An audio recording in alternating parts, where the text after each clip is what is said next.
శ్రీ మహాగణాధిపతే నమః. శ్రీ గురుభ్యో నమః. అందరికీ గురు పౌర్ణమి శుభాకాంక్షలు.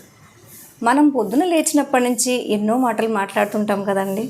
మాట్లాడిన వాటిలో కొన్ని ఆవేశం వల్ల, భయం వల్ల, బాధ వల్ల, కోపం వల్ల పక్క వాళ్ళను కానీ పిల్లలను కానీ అనకూడని మాటలు అంటాము. దానివల్ల మనకు చాలా భయం వేస్తుంది. అయ్యో ఇది నిజంగా జరుగుతుందా, ఏమన్నా తప్పు మాట్లాడినానే అని. కానీ మనకు అంత వాక్శుద్ధి లేదు, తపశ్శక్తి లేదు, కానీ భయం వేస్తుంది. దానివల్ల ఇంకొక పనికి వెళ్ళలేకపోతాం.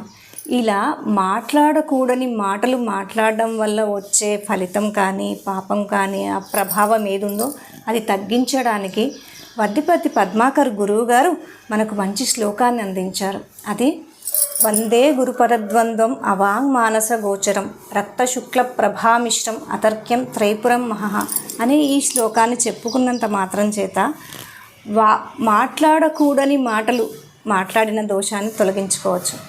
ఈ శ్లోకం ఎంత ప్రభావవంతమైనది అంటే, రాత్రి పడుకునే ముందు ఈ శ్లోకాన్ని చెప్పుకుంటే దుస్వప్నాలు రావు, పొద్దున చేసిన పాపాలన్నీ పోతాయి. పొద్దున్నే చెప్పుకుంటే రోజంతా శుభప్రదంగా జరుగుతుంది. స్నానం చేసినప్పుడు చెప్పుకుంటే సాక్షాత్తుగా గంగా నదిలో వెళ్ళి స్నానం చేసిన ఫలితం మనకు దక్కుతుంది. అంతటి శక్తివంతమైన శ్లోకాన్ని నిరంతరం చెప్పుకుంటూ గురువుగారి యొక్క పాదాలను స్మరిస్తూ గురువుగారి యొక్క అనుగ్రహాన్ని సంపూర్ణంగా పొందుదాం.